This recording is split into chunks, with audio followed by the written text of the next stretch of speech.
Educación al Día, espacio alternativo y pluralista del equipo sindical de educadores demócratas de Antioquia. Dirección General, Omar Arango Jiménez. Escúchelo de lunes a viernes a partir de las 7:30 de la noche en los 1020 de emisora Claridad de Todelar.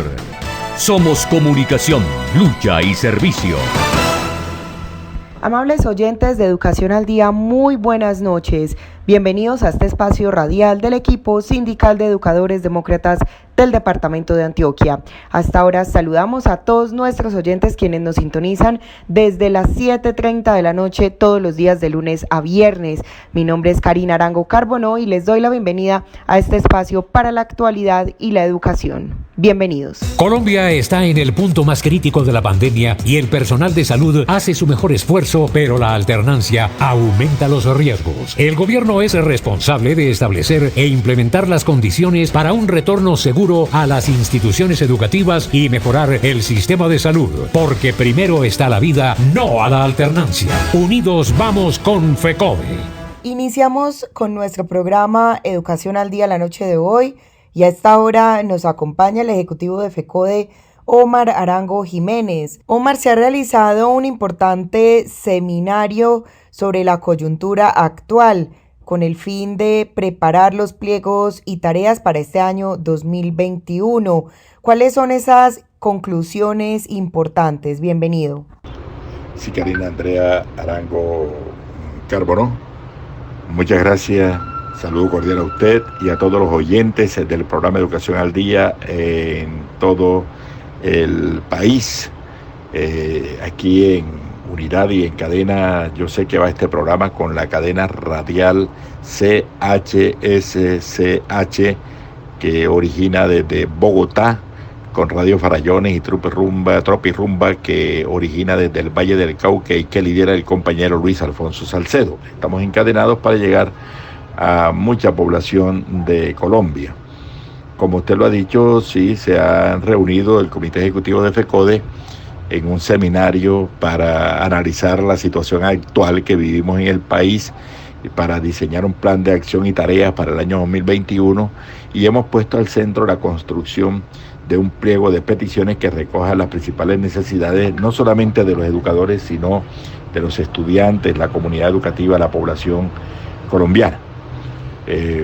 Lo primero que se plantea es qué papel juega FECODE en este escenario, en el contexto nacional. FECODE, la Federación Colombiana de Trabajadores de la Educación FECODE, se posiciona hoy como una de las grandes organizaciones gremiales, políticas y sociales que puede liderar movimientos, movilizaciones, acciones importantes para salvaguardar los derechos de los colombianos. FECODE tiene como puntales la defensa de la vida, la defensa de la paz, la democracia, el Estado de Derecho, y siempre fortaleciendo la democracia participativa, la democracia representativa como lo es FECODE. FECODE no es un partido político, es un conjunto de educadores donde concurren todas las vertientes, todas las ideologías, formas de pensar, porque somos en el país 320.000 educadores, y de los 320.000 educadores vinculados al sector público, podrían estar afiliados 240.000 a la Federación Colombiana de Trabajadores de la Educación FECODE. Y tal como ha sido mandato ya de congresos y eventos importantes, se debe constituir FECODE en la Federación de Trabajadores de Colombia, donde podamos tener ahí no solamente los educadores, sino el personal administrativo, los directivos docentes, todos en esta organización para defender unificadamente nuestros derechos y reivindicaciones. Estamos en ese proceso. El pliego de peticiones, Karina Andrea Arango Carbonó, arranca con la exigencia del gobierno nacional que cumpla los acuerdos pactados en el año 2019, en mayo del año 2019. Ni el presidente Juan Manuel Santos ni el presidente Duque han querido cumplir esos acuerdos. Solamente de los 36 puntos podríamos decir que han cumplido el 25%, y los demás no se han cumplido, no obstante haberse realizado reuniones importantes entre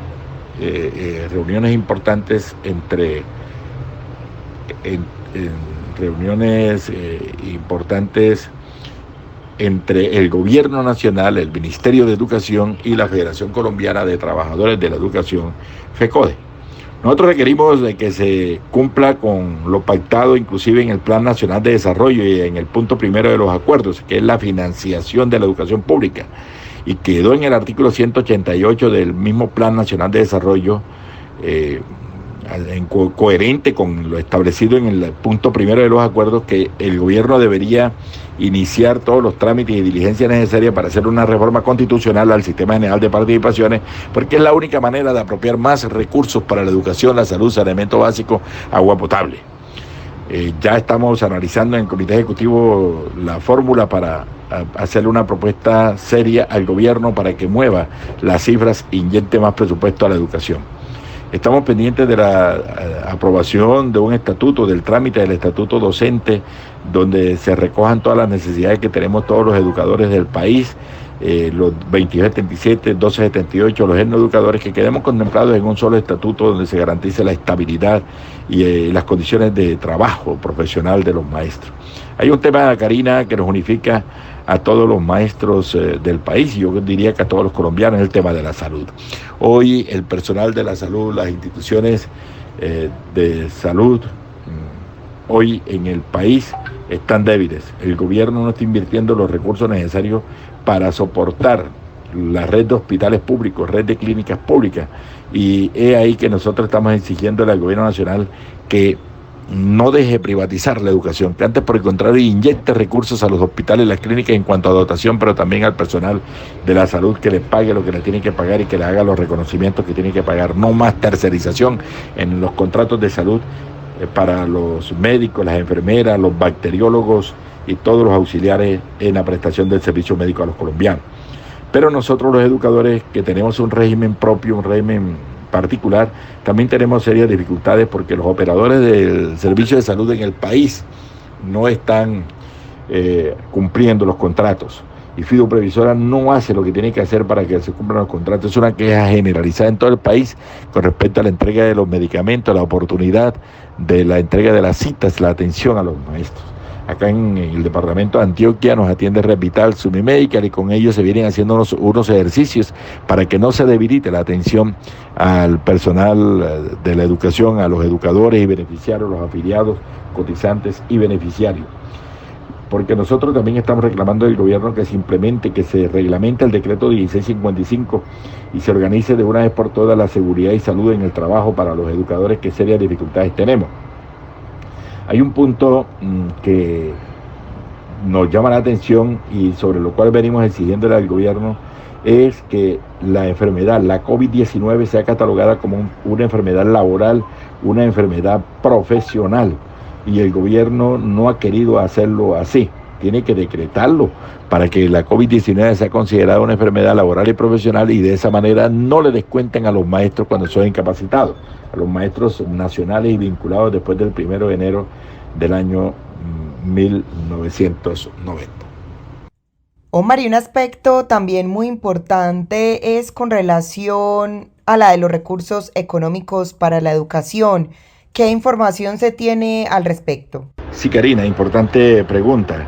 Este punto de la pandemia y las nuevas condiciones en las cuales estamos hoy también nos preocupa. Y precisamente hoy también se desarrolló una reunión entre FECODE y Gobierno Nacional para tratar el tema del manejo de la pandemia. Nosotros estamos haciendo una exigencia al Gobierno Nacional para que saque una directiva ministerial. Ya estaremos dando a conocer las conclusiones de esa reunión, que a esta hora todavía sigue su curso y no hay conclusiones de esa importante reunión entre el Gobierno Nacional y la Federación Colombiana de Trabajadores de la Educación, FECODE. Ya las estaremos dando a conocer de manera oficial en su próximo programa. Pero nosotros sí desde FECODE estamos exigiendo al gobierno que implemente más recursos, que invierta más en las instituciones educativas, que mejore los presupuestos para la educación, que apropie más recursos y elementos de bioseguridad en las instituciones educativas para preparar las condiciones en un posible retorno cuando se haya mitigado un poco la ola de contagio y se haya cumplido con todos los protocolos y medidas de bioseguridad en las instituciones educativas, pero tienen que estar preparadas sobre todo en el manejo y en el mejoramiento de la infraestructura de las instituciones educativas. Eso es lo que tenemos sobre la alternancia. Y a propósito de este punto de la alternancia, desde FECODE seguimos con la orientación clara y precisa, es que los maestros no deben ir a la presencialidad con modalidad de alternancia hasta tanto no se cumpla con todos los protocolos establecidos en la resolución 666, en la resolución 1721 y en todos los lineamientos que ha sacado el Ministerio de Educación Nacional. Esa es la orientación. Ejecutivo Omar Arango, ¿qué se sabe con respecto al tema de la fiduciaria, la previsora, con respecto al pago de las prestaciones? Sí, hemos analizado en el Comité Ejecutivo de FECODE las dificultades que hay con Fiduprevisora, porque no está pagando las prestaciones sociales a tiempo, no atienden, no hay unos medios de comunicación, quieren cobrar una suma altísima por la administración de la fiducia y nosotros no queremos, no han querido pagar la sanción moratoria a los educadores, no pagan las pensiones a tiempo, no cumplen con la ley y quieren al contrario nombrar un equipo de abogados para defender a la fiduprevisora, lo cual se constituye un gran detrimento, un golpe económico al Fondo Nacional de Prestaciones Sociales del Magisterio, lo cual nosotros no queremos. Pero de aquí se desprende también lo otro que hablábamos anteriormente del tema de la salud. Fiduprevisora tiene que controlar la prestación del servicio médico y esto no lo está haciendo. Por eso entonces estamos exigiendo que se cumpla lo acordado, que era la conformación de una Comisión Nacional de Salud, donde estarían los organismos de control como Fiduprevisora, Procuraduría, Contraloría, la Superintendencia de Salud y FECODE. Esa comisión ha hecho unos recorridos por las regiones para averiguar el estado, el nivel de la prestación de los servicios médicos. Hay debilidad en la prestación de los servicios médicos, pero Fiduprevisora no hace nada por sancionar ni tampoco investigar y obligar a los prestadores de servicios de salud que cumplan con esta atención eficaz y suficiente a los maestros. Ejecutivo Omar Arango, continúan las amenazas a los docentes y miembros del Comité Ejecutivo de FECODE. ¿Qué planteamientos se dieron con relación a este tema? Sí, claro, Karina. En el plan de acción también le prestamos mucha atención y le dedicamos buen tiempo al tema de los derechos humanos. En este país se siguen amenazando, se siguen asesinando a los líderes sindicales, a los líderes sociales, al Comité Ejecutivo de FECODE se le sigue amenazando. Y entonces por eso vamos a hacer énfasis en la constitución, en la conformación de un fuerte departamento de derechos humanos para coordinar las acciones y tareas inclusive con organizaciones internacionales y reclamar del gobierno de Iván Duque que proteja la vida y la integridad de los dirigentes sindicales, que investigue todos los asesinatos que se vienen dando, siguen asesinando líderes sindicales, dirigentes sociales en todo el país. Caso concreto, en Valledupar acaban de asesinar a un líder social, ha ocurrido lo mismo en el departamento de Nariño, en el Cauca, ocurre lo mismo en La Guajira. Y por eso nosotros estamos reclamándole al gobierno nacional que adopte todas las medidas de seguridad para los dirigentes sindicales, los líderes sociales, y para aquellas personas que representan a las diferentes organizaciones gremiales, sindicales y sociales. Por eso estamos en conexión con los organismos internacionales para hacer respetar los derechos humanos. Ejecutivo Omar Arango, ¿de qué otros puntos se ocupó el Comité Ejecutivo de FECODE durante este seminario para la preparación del Plan de Acción para el 2021? Otros aspectos que hemos tenido en cuenta en la preparación de la ruta de trabajo en este año 2021 desde el Comité Ejecutivo de FECODE. Vamos a exigir al gobierno que atienda bien el punto acordado sobre bienestar para los magisterios. Y hay dos puntos básicos, uno de vivienda y uno de los juegos. Hay que reconocer que el gobierno ha cumplido en parte con la inversión, una inversión importante para los juegos del magisterio, los juegos nacionales, interrumpidos ahora por el tema de la pandemia, pero también por la parte cultural, es decir, los encuentros folclóricos y culturales que también se han dado y deben darse este año. Y sobre el tema de vivienda se recoge lo acordado en el punto 36 de los acuerdos del año 2019 en el artículo 14 de la ley 2079 del año 2021 que acaba de expedir el gobierno nacional. Vamos a tener los educadores la oportunidad de tener vivienda. El gobierno tiene la obligación de incluirnos en planes de vivienda y es una buena noticia Yo estoy ahí, Karina, junto con otros compañeros del Ejecutivo de FECODE, en una comisión de vivienda y ya venimos hablando sobre cómo desarrollar, cómo implementar, cómo reglamentar ese artículo 14 y ya se estará dando a conocer de manera oficial al magisterio cuáles van a ser los mecanismos para participar en los créditos. La ley plantea que es a través del Fondo Nacional del Ahorro o a través del Banco Agrario, pero también a través del sector solidario, a través de las cooperativas, como los educadores podríamos tener los créditos y el gobierno lógicamente debe subsidiar en parte el costo, el valor de la vivienda. Hay que reglamentar entonces a quién se le va a dar vivienda, la primera vivienda.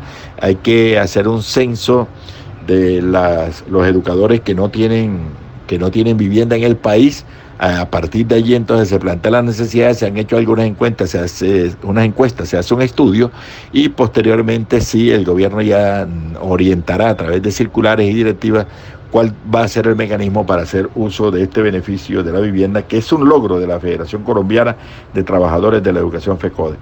Y sobre la progresividad de la nivelación salarial, recordemos que para este año ya tenemos asegurado el 1.5% para incremento salarial, pero esto tiene que reglamentar el gobierno. Es decir, los educadores estamos pendientes del incremento salarial para el año 2021, pero todo depende del incremento de salario que se dé para los trabajadores estatales, que se negocie en una mesa que se conforma con los trabajadores estatales y en ese plan estamos. FECODE está atenta a las negociaciones que hagan los servidores públicos, porque de ahí nos beneficiamos nosotros como servidores públicos que también lo somos. Entonces los maestros ya tenemos asegurado el 1.5% sobre lo que se aumente a todos los trabajadores estatales. Ese incremento de salario todavía no se ha dado a conocer, hay que esperar que se define y tiene que definirse por decreto. En próximos días, antes de comenzar el segundo trimestre, antes de comenzar el mes de marzo, antes de terminar el mes de febrero, se tendrá que presentar pliegos de peticiones por parte de las centrales obreras y por parte de los trabajadores estatales, por parte de FECODE también, al gobierno nacional, y ahí va la petición del incremento de salario, que será una discusión distinta, ojalá nos vaya mejor que como le fue a las centrales obreras en la discusión del salario mínimo legal vigente, que no fue el que nosotros queríamos para todos los trabajadores colombianos. Entonces, además de eso, estamos pidiendo que se haga de manera progresiva en los próximos años también esta nivelación salarial que mucho ha servido a los maestros colombianos. Con respecto a la bonificación pedagógica, la seguiremos defendiendo. Ustedes saben que la bonificación pedagógica también fue ganada en las negociaciones y que corresponde en este año de 2021 y luego de acuerdos entre FECODE y gobierno al 19%. A partir del año 2021 se había dicho que era el 15%, pero logramos en las negociaciones que no sea el 15%, sino el 19% del salario cada vez que el educador cumpla años de servicio, de acuerdo a la fecha en que cumpla años de servicio. Otro tema muy importante, Karina, es el del fortalecimiento de los centros de estudios e investigaciones docentes CEI, de la escuela sindical y todos los organismos que internamente tiene la Federación Colombiana de Trabajadores de la Educación FECODE y lógicamente de soslayo todos los sindicatos, los 34 sindicatos filiales a nuestra organización sindical. Hay que potenciar a los centros de estudio e investigaciones docentes CEI para allí hablar de pedagogía, hablar de ciencia, hablar de método y del mejoramiento de la educación pública, porque es nuestro deber y en eso está concentrada la Federación Colombiana de Trabajadores de la Educación FECODE. Y a través de la escuela sindical también hacer un proceso de formación, continuarlo porque se viene haciendo un proceso de formación para todo el magisterio, todos los afiliados. En efecto, aquí tenemos alianzas con algunas organizaciones internacionales, particularmente con Lara for Bundes, que es una organización que ayuda muchísimo a la preparación y formación de los maestros, de los líderes del magisterio en todo el país. Y estamos apuntándole a la organización de la Asamblea Federal, que por estatutos hay que hacer una Asamblea Federal. Estamos pensando cómo hacerla, ahí queda planteado en el seminario la necesidad de hacer la Asamblea Federal este año y ya estaremos definiendo el mecanismo de cómo se va a hacer, al igual que el Congreso Pedagógico Nacional. Nosotros, además del fortalecimiento del CEI, de la escuela sindical, estamos pensando en la modernización de las comunicaciones. FECODE es muy fuerte en comunicaciones, de paso felicitaciones al compañero Fabio Herrera y a todo su equipo periodístico, todo el equipo de las comunicaciones en FECODE. Y al igual que las felicitaciones a los compañeros de Adida, a la compañera Lida Yasmín, a todo el equipo periodístico de Adida y de todos los sindicatos del país que hacen buena comunicación, caso concreto en el Valle del Cauca, caso concreto en Huila, en Caldas, donde hacen muy buena comunicación. Ademacor también lo hace. Pero vamos a orientar la modernización y potenciación de las comunicaciones. Cada sindicato debe tener su emisora virtual, debe tener su Facebook, debe tener su cadena de Twitter, su Instagram y también la cadena de televisión, los programas de televisión y radio. Eso es muy importante para nosotros poder desarrollar nuestra temática propia y poder contrarrestar los embates del gobierno. Aquí ya entonces todo esto apunta a la unidad, al fortalecimiento de FECODE, evitando el paralelismo, evitando el sectarismo que también se da a veces y la dispersión de las organizaciones sindicales. No más paralelismo, no más dispersión, sino antes por el contrario la unidad al interior de las organizaciones sindicales. Karina, eso es más o menos lo que se ha discutido con respecto al plan de acción, a la ruta de trabajo en este año, y vamos a concentrarnos en la preparación de un fuerte pliego de peticiones. Necesitamos la unidad de todo el magisterio para rodear a las negociaciones que haga el Comité Ejecutivo de FECODE. Hay que creer en las acciones del Comité Ejecutivo de FECODE, que debo dar fe de eso, Karina. Hay unidad en los 15 ejecutivos, se dan discusiones y debates, pero son secundarias, y al final estamos unificados todos en defender nuestros derechos y reivindicaciones, la soberanía nacional, la educación pública, estar luchando por la vida, por la paz, por la democracia. Eso más o menos lo que se ha tratado en este importante seminario realizado los días 27 y 28 de enero. Ejecutivo Omar Arango Jiménez, gracias por estar esta noche en nuestro programa Educación al Día. Que tenga usted una feliz noche. Bueno, sí, Karina, estamos pendientes entonces de los resultados de las reuniones que se están sosteniendo con el gobierno nacional para el manejo de la alternancia. Estaremos dando orientaciones a los educadores y en próximas emisiones estaremos hablando de la propuesta y del análisis del presupuesto general de la Nación. A usted muchas gracias y a todos los oyentes que la pasen muy bien. Colombia está en el punto más crítico de la pandemia y el personal de salud hace su mejor esfuerzo, pero la alternancia aumenta los riesgos. El gobierno es responsable de establecer e implementar las condiciones para un retorno seguro a las instituciones educativas y mejorar el sistema de salud, porque primero está la vida, no a la alternancia. Unidos vamos con FECODE. Estamos de regreso aquí en nuestro programa Educación al Día, y a propósito del regreso a clases en medio de la pandemia, vamos a escuchar y conocer a continuación si realmente nuestro país se encuentra preparado para dar ese paso. Se revelan distintas crisis en Colombia tras la pandemia, y entre estas la falta de conectividad, ya que alrededor de un 65% de los estudiantes no tienen ni siquiera acceso a Internet. A propósito de este tema, vamos a escuchar a continuación a María Antonieta Cano.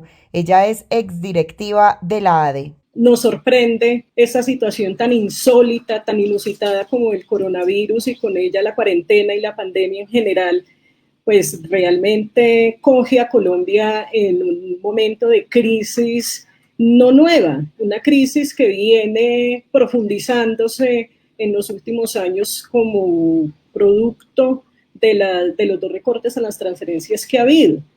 Eso que ya lo vivíamos se exacerba, se revela, se desvela con la crisis actual en la pandemia. Y entonces tenemos que los profesores en promedio tenemos grupos de 35, 40 hasta 45 estudiantes, de los cuales, como usted misma lo decía, más o menos el promedio está entre un 60-65% de estudiantes que no tienen forma de conectarse para tener realmente una verdadera educación virtual o unas clases virtuales. Así que lo que nosotros hacemos, y que en eso hemos respondido como gremio, como docentes, y me quito el sombrero frente a mis compañeros, ha sido en generar toda una serie de estrategias didácticas, pedagógicas, metodológicas, por medio de las cuales podamos garantizar mínimamente un contacto con los niños, con los estudiantes. Esa es la situación. A nosotros en ningún momento el gobierno nacional nos ha dicho: cuánto necesitan para conectividad, cómo es el tema de ustedes con los equipos, ¿no? Nosotros empezamos a trabajar con los equipos que teníamos, con nuestro propio internet, pero hemos venido respondiendo en medio de todas las precariedades y en medio de todas las dificultades a esta situación que, como le digo, pues ha sido muy inusitada y muy insólita. La verdad sea dicha, tanto los estudiantes como los acudientes y nosotros, el gremio docente en general, hemos puesto todo lo que está a nuestro alcance. Pero también hay que decirlo con nombre propio, aquí el gobierno de Iván Duque no ha hecho nada para brindar una mediana garantía tanto a docentes como a estudiantes para que haya un proceso medianamente óptimo. En Bogotá, por ejemplo, está calculado que de unos 800.000 estudiantes que hay en el sistema público de preescolar hasta 11, más o menos las necesidades están entre 450.000 y 500.000 estudiantes que no tienen ningún tipo de equipos. Entonces, ¿qué es lo que hacen? Hacen el trabajo, toman la foto y lo mandan por WhatsApp porque prácticamente ese es el único medio que tienen en estos momentos las familias de nuestros estudiantes. Ese es más o menos como un panorama general de lo que estamos viviendo actualmente. Por otro lado, el ejecutivo de FECODE, Miguel Camacho, también asegura que los estudiantes en zonas rurales o más alejadas de nuestro país son quienes han tenido más dificultades para el acceso a la conectividad y al Internet, y a su vez el trabajo de los docentes se ha triplicado. Estando tan cerca a las empresas, estando tan cerca a las torres, a la comunicación, debería el Internet estar bien. Imagínense ustedes un municipio en La Guajira, un municipio en el otro extremo del país, por allá en el Amazonas, que ni siquiera hay la posibilidad de encender un bombillo porque no llega la corriente eléctrica. ¿Cómo será el tema del Internet? Entonces, esa es una deficiencia grande que tiene este país donde el gobierno no ha invertido. El trabajo de los docentes pues se ha triplicado, es la visión que se ha percibido y que hemos recibido de los diferentes departamentos. Ha sido un trabajo complicado en la casa, ha sido un trabajo donde se ha multiplicado y muchos de pronto no conocen que el maestro ha tenido que meter su mano al bolsillo para pagar el internet, para comprar de pronto algún equipo, para poder estar ahí. Pero además de eso, aislarse prácticamente de su familia porque le tocó trasladar su sitio de trabajo a la casa, con todas las dificultades que esto implica. Incluso abandono de responsabilidades muchas veces en la casa porque pues lógicamente el trabajo se ha aumentado. Pero a pesar de estas circunstancias y que los maestros han respondido con la educación, con ese derecho fundamental a la educación, a pesar de esas circunstancias que se tienen, hoy es preferible estar y continuar con ese trabajo de la virtualidad. ¿Por qué razón? Porque hay muchas situaciones que hoy podemos describir y que a través de los recorridos en diferentes lugares del país que nos han enviado los compañeros la información, las cifras hoy son muy preocupantes. Es decir, hay muchas razones para la orientación que ha dado FECODE, que es no a la alternancia, que no estamos dispuestos a regresar a la alternancia porque preferimos el derecho a la vida, porque en la Constitución está consagrado el derecho a la salud y a la vida por encima del mismo derecho a la educación.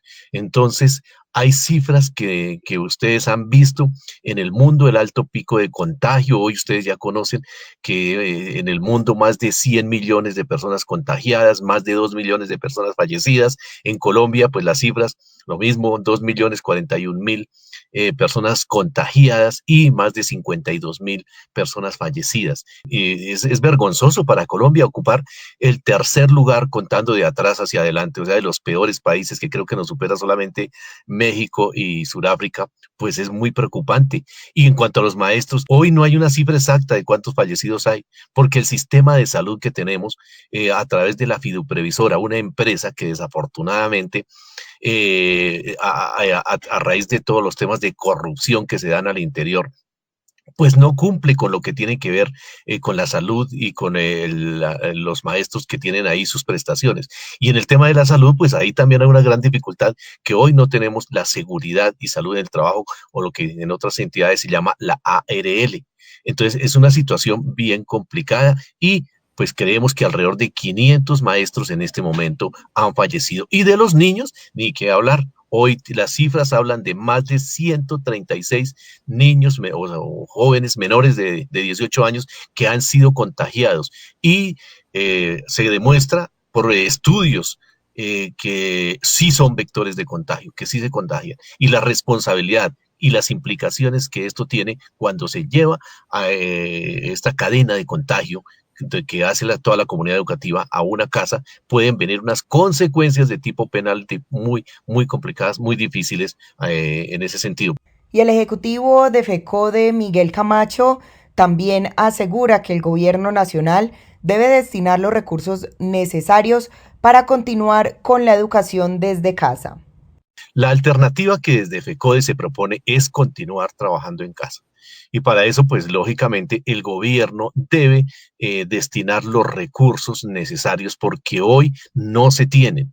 Y simultáneamente a que se siga trabajando en casa, que es una petición que se ha hecho desde FECODE, que se emita una circular, un documento, el Ministerio de Educación, donde prorrogue el ingreso. No es que no queramos ir a las instituciones, es que ya está claro que no hay las condiciones. Y mientras no estén las condiciones, pues la idea es que se siga trabajando en casa y que el Ministerio de Educación, mientras tanto, invierta los recursos que hoy no ha invertido, porque en televisión salen diciendo que han dado tanta plata, pero la realidad es que uno habla con los rectores y con las diferentes instituciones educativas de esas 44,000 sedes que existen en nuestro país, y la gran mayoría, por no decir un 90 y pico por ciento, porque no tengo ese dato exacto, no ha recibido los recursos. Si han recibido el gel, han recibido algunas cosas, pero todos los elementos de bioseguridad, todas las adecuaciones, todo el recurso humano que se necesita, no se tiene en las instituciones educativas.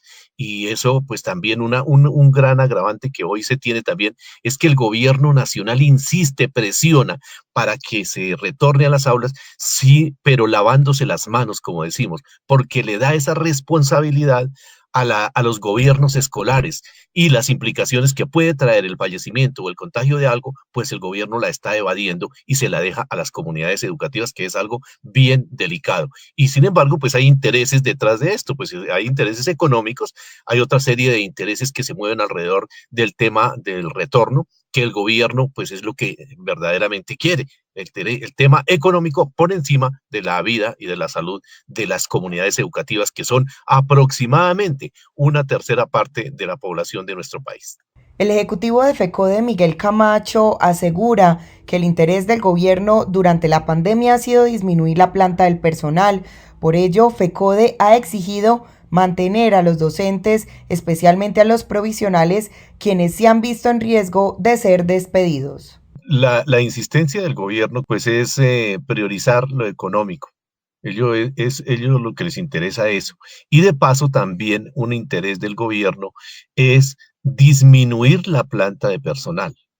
Por eso FECODE le ha pedido que la planta actual se mantenga y que no venga en este año y a estas alturas que estamos hasta ahora iniciando la famosa racionalización que acostumbran a hacer, que es donde revisan cuántos niños están matriculados y de acuerdo a eso dejan el número de docentes, desconociendo que a estas alturas muchos padres de familia, por alguna situación económica o por la misma pandemia, no han matriculado a sus hijos, y por todo lo que hoy estamos viviendo.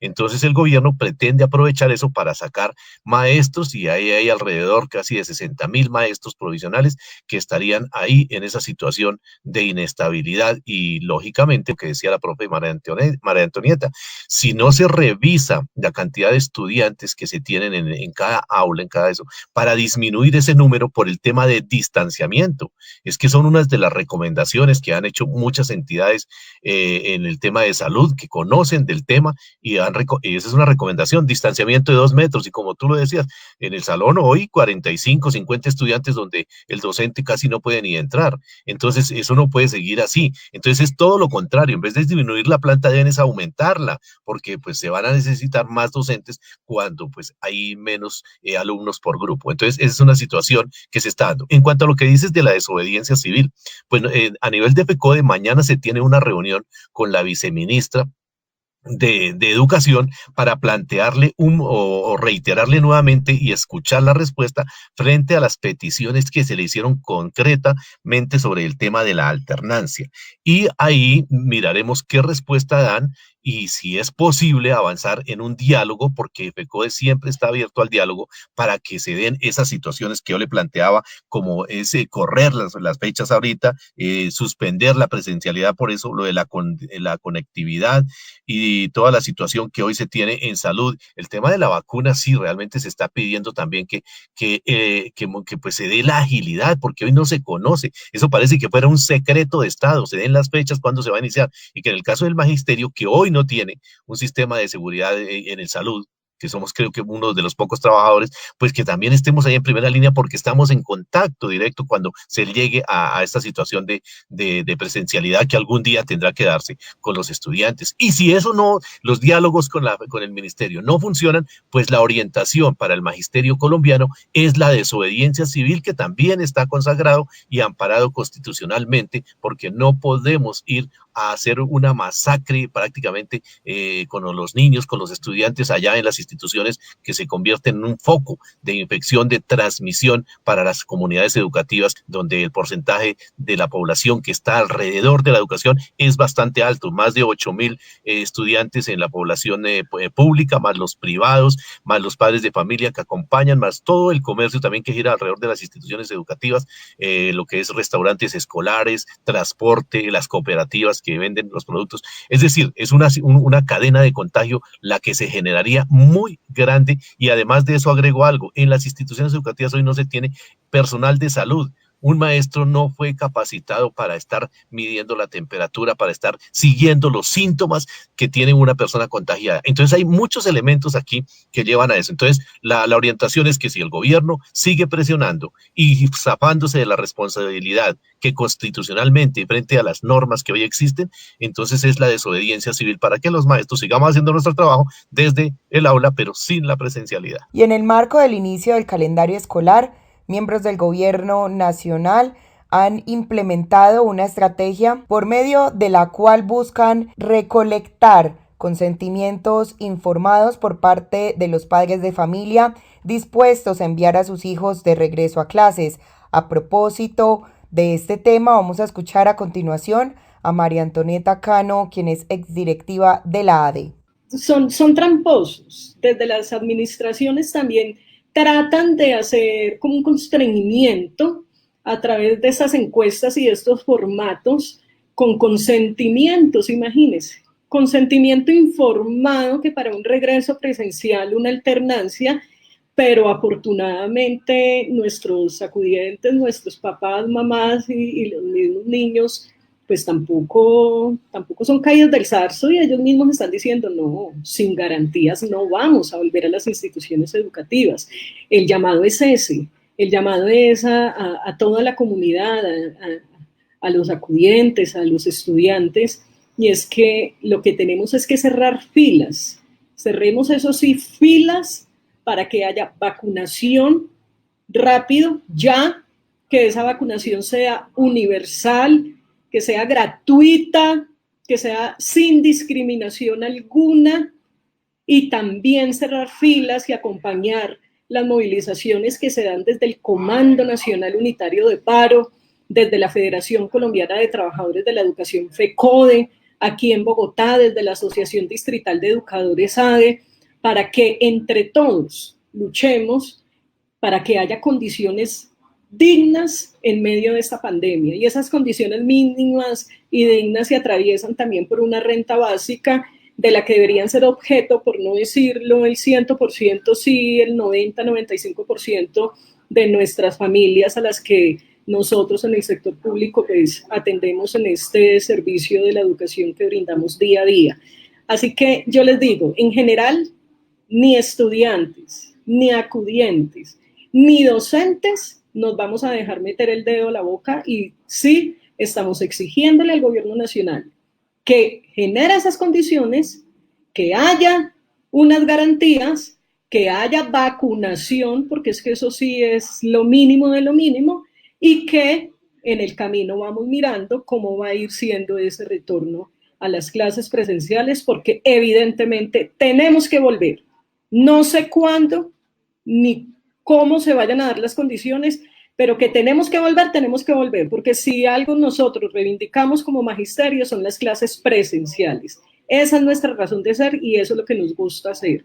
Pero mientras tanto, así es la vida, nosotros en circunstancias. Entonces, es reiterar que en general la población no está dispuesta a esa alternancia como nos lo hacen ver los medios de comunicación, y que lo que sí debemos hacer es cerrar filas y acompañar las justas reclamaciones que se hacen desde el Comando Nacional Unitario, desde FECODE, desde la ADI, en general desde las agremiaciones y las organizaciones sociales, para que el gobierno garantice unas condiciones mínimas como la renta básica. Asimismo, María Antonieta Cano, docente, exdirectiva de la ADE, también asegura que los docentes planean, investigan, diseñan guías, realizan reuniones las 24 horas del día.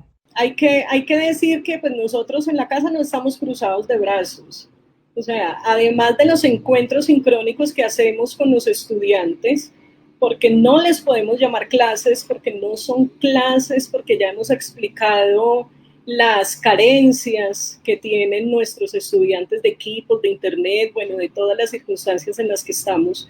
Nosotros sí hacemos encuentros sincrónicos, que son bastantes, pero además de eso, nosotros planeamos, investigamos, diseñamos guías, tenemos reuniones con otros compañeros de área, reuniones con los compañeros de grado, reuniones con los coordinadores, reuniones generales del colegio, recibimos mensajes, trabajos, guías, todo 24/7, porque a veces, por ejemplo, en la casa solamente la mamá, por ejemplo, tiene celular, llega por la noche y es la única hora en la que puede tomarle la foto al trabajo que el niño realizó, y a esa hora no la envían, y a esa hora hay que atender al padre de familia o a la madre de familia, porque pues son las circunstancias en las que estamos.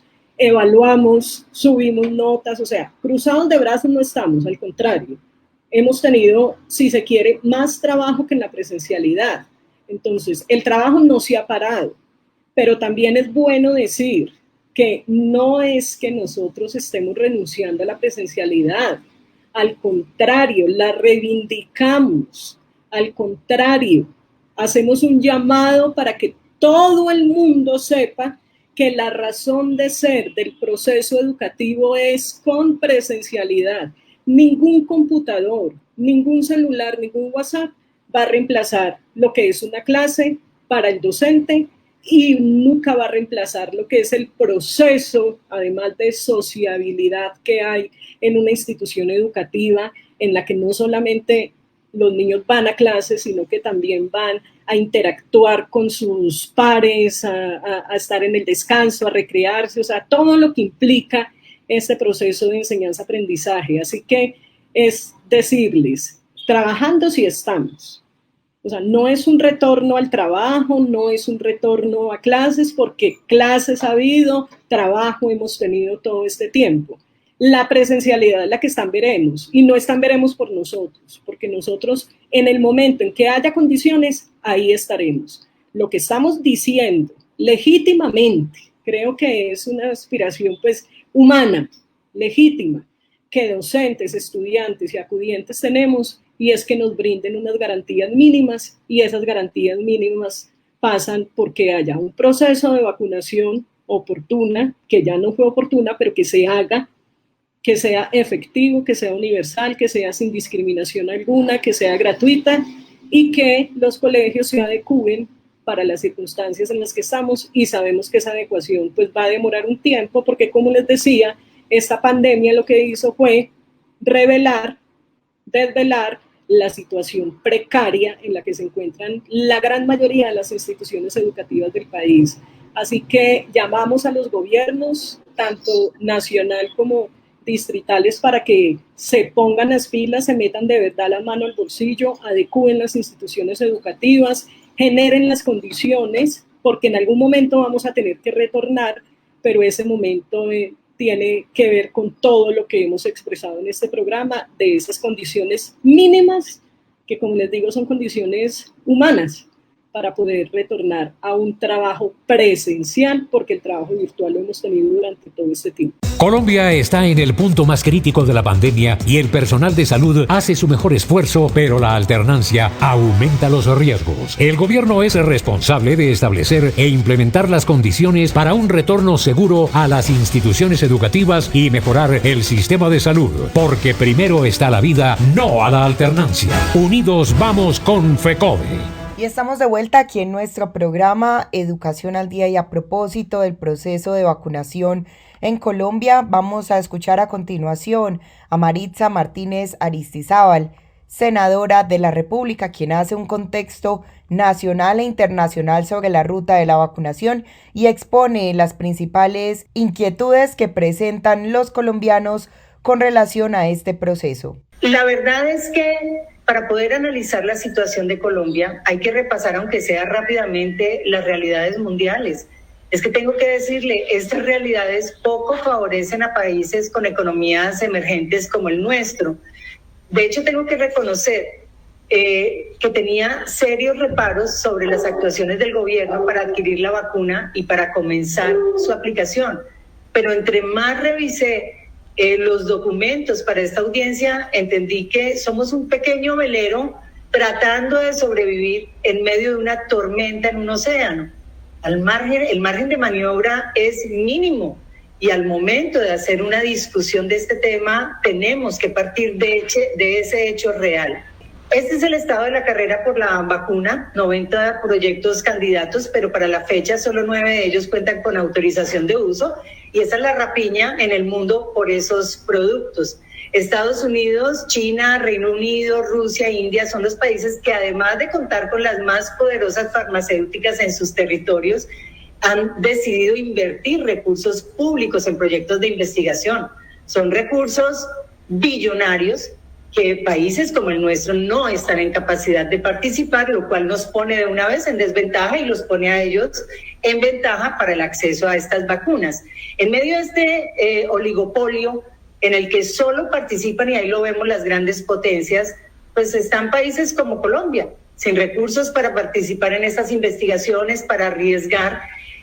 Lo único que pudo hacer Colombia es que permitió pruebas de vacuna de Janssen en nuestro territorio, con nuestra población, y creo que fue una acción muy importante que espero que nos permita un trato favorable para el país. El señor de la OMS, el director, lo que ha dicho es cierto. El mundo está al borde de un fracaso moral catastrófico respecto a la distribución equitativa de las vacunas contra el COVID. Es que veamos este top 10 de los países y encontramos que por número de dosis aplicadas hasta el 21 de enero pasado, Estados Unidos, China y Reino Unido han aplicado el 68.5% del total de las vacunas que se han suministrado en el mundo. Cuando se revisa el porcentaje de la población vacunada, son Israel con el 35.4%, Emiratos Árabes, Reino Unido, los que llevan la delantera en esta carrera. Pero vean, a pesar de que Israel lidera el proceso, y uno pensaría que este país está absolutamente conforme y feliz porque ya han avanzado casi pues una cifra impresionante, 35.45%. La verdad es que este país no está exento de polémica. En Israel hay una gran polémica. Primero, por haber editado los contratos para publicarlos. Segundo, porque este país va a pagar al menos un 50% más por las vacunas que el resto de los países. Y tercero, porque los vacunados van a ser objeto de investigación para conocer los efectos de la vacuna. Entonces, este contexto mundial es muy importante para entender esto. Vean también sobre este fracaso moral. Hay una campaña, hay una batalla campal, digamos, por las vacunas a nivel mundial, pero esta ya estuvo antecedida por una vergonzosa rapiña por los respiradores, que no se nos olvide que eso ocurrió, por los elementos de bioseguridad, las potencias imponiéndose a través de sus poderosas economías para acceder no solo a las dosis que requiere su población, sino para concentrar estas vacunas. Ya como llama la atención el caso de Canadá. Canadá tiene 38 millones de habitantes y ha firmado acuerdos para adquirir 358 millones de dosis, es decir, 9.9 dosis por cada residente. Estados Unidos, el número de vacunas per cápita es de 3, la Unión Europea de 3.7. Esa es la triste realidad que está ocurriendo.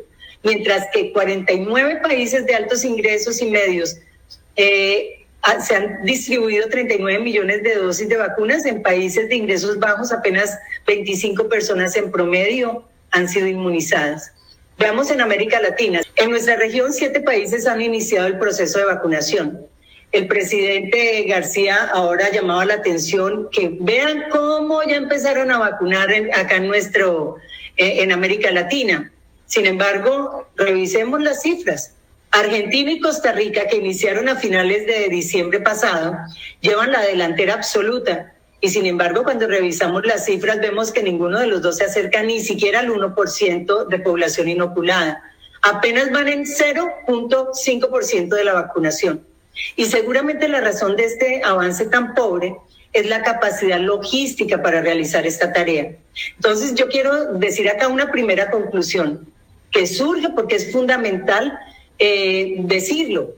Las vacunas, pues por supuesto es el insumo necesario, indispensable, pero los logros solo se alcanzan si se cuenta con la capacidad logística, si nos preparamos para poder lograr un proceso, una ruta de vacunación que sea eficiente. Veamos ahora el Plan Nacional de Vacunación.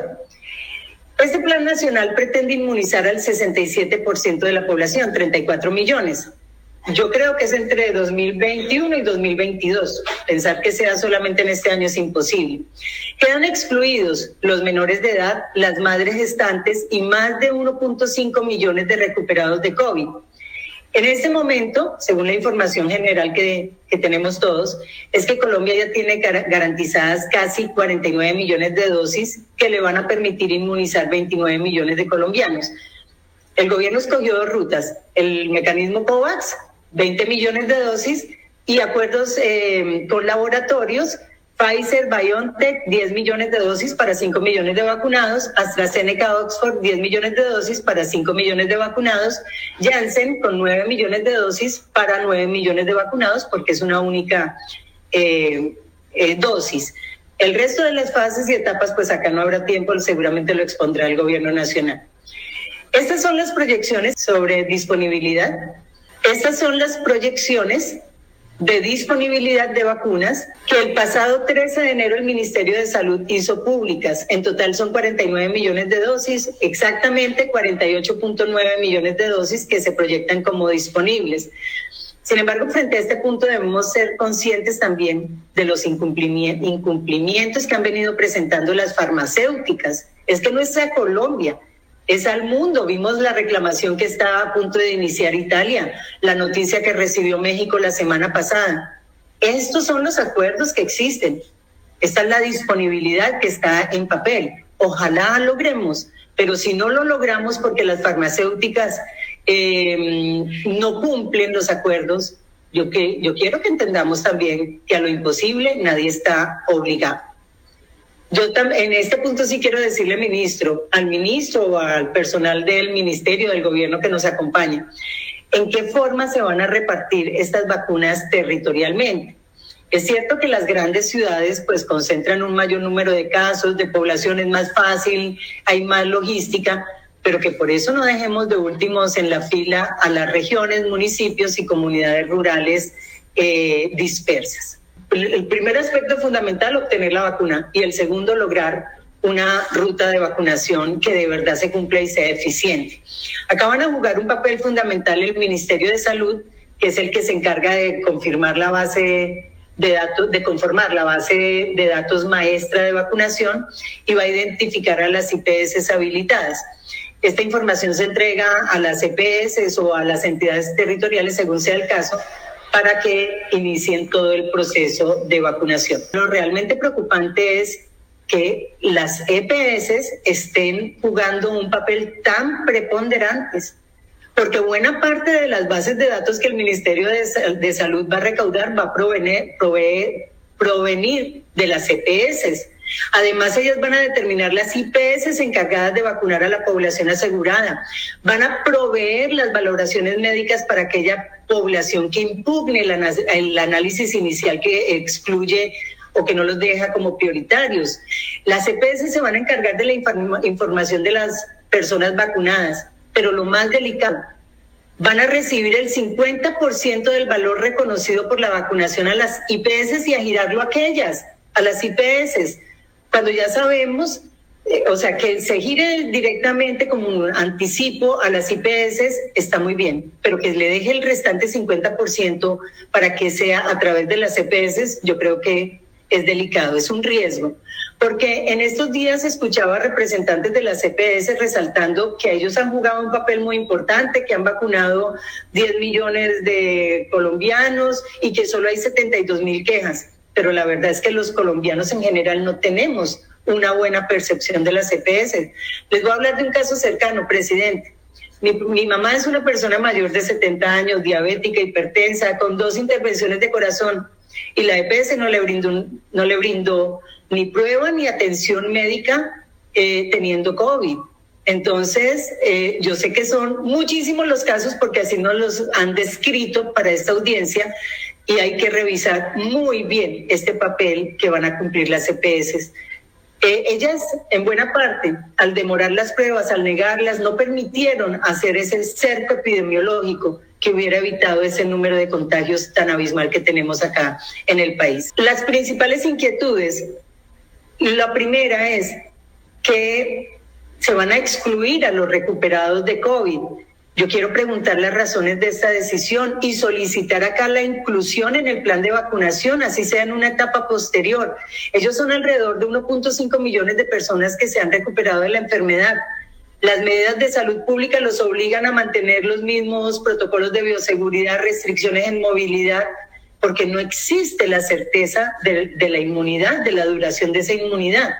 Además, acá en la diapositiva vemos la recomendación del Centro de Control de Enfermedades de Estados Unidos, que en la página oficial dice que debido a los graves riesgos para la salud asociados con el COVID y al hecho de que es posible que se vuelva a infectar, se debe ofrecer a las personas la vacuna, con independencia de si ya tuvieron la enfermedad, la infección. Entonces, yo sí pido que se incluya esta población. Y acá quiero transmitirle algunos dilemas. Primero, ¿cómo garantizar? Esas son inquietudes ciudadanas que me llegaron. ¿Cómo garantizar que las bases de datos de las EPS tengan información actualizada de los afiliados, que incluyan cambios recientes de residencias, nuevas comorbilidades, etcétera? ¿Qué va a pasar con ese cerca del 5% de la población que no está afiliada a ninguna EPS, especialmente aquellos que por su edad, actividad o condición de salud deben ser priorizados? Tercero, ¿cómo se va a garantizar el acceso a la vacuna a la población rural ubicada en zonas dispersas y distantes de centros poblados? ¿Quién va a cubrir los costos del desplazamiento?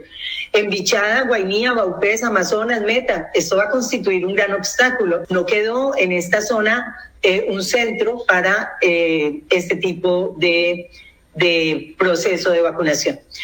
Otras inquietudes, ¿cómo se va a evitar la corrupción? Que se incluyan fallecidos, por ejemplo, o que se incumpla el estricto orden de priorizados.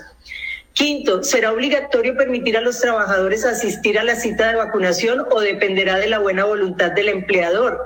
Sexto, ¿qué pasa en aquellos casos en los cuales no se puede contactar a la persona? ¿Cuáles son los medios que se van a utilizar para notificar el agendamiento de las citas?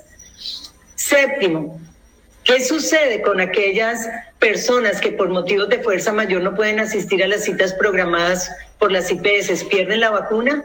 ¿Y qué sucede con las dosis que no se apliquen por incumplimiento a las citas o porque la persona no quiere? ¿Cómo se van a controlar los inventarios de productos no utilizados o suplantaciones que se deriven de malos manejos? Noveno y última inquietud, ¿cómo se garantizará que no existan problemas en los pagos a las IPS por la prestación del servicio de vacunación? Esto puede llevar a la ruina a clínicas y hospitales. Yo creo que se debe ampliar la meta de inmunización del Plan Nacional de Vacunación, está en 67%, incluir recuperados y población gestante una vez den a luz y sea seguro para el recién nacido. Una vez cubiertas las dosis adquiridas por el gobierno, hay que permitir la oferta regulada y vigilada de vacunas para evitar un mercado negro, condiciones de riesgo para la población. Tercero, no limitar el proceso de vacunación a las instalaciones de EPS, realizar convocatorias masivas que amplíen la capacidad de atención y eviten aglomeraciones. Destinar más recursos de ciencia, tecnología e innovación a investigación en salud y transferencia de tecnología. El país debe prepararse para futuras pandemias. Esta vez nos cogió realmente sin ninguna capacidad de reacción. Presentar una reforma integral al sistema de salud que revise la precaria intermediación de las EPS. Otra conclusión, esta pandemia ha evidenciado el déficit de médicos especialistas en cuidados intensivos y en otras especialidades Colombia debe ampliar los cupos para acceder a especializaciones en distintas ramas de la medicina. A estos procedimientos hay que ponerle términos. En caso de que una persona, dice el procedimiento, no haya sido listada por el Ministerio de Salud, ella debe acudir a la EPS, la cual estará obligada a programar una cita para valorar y confirmar o no el cumplimiento de los criterios de priorización.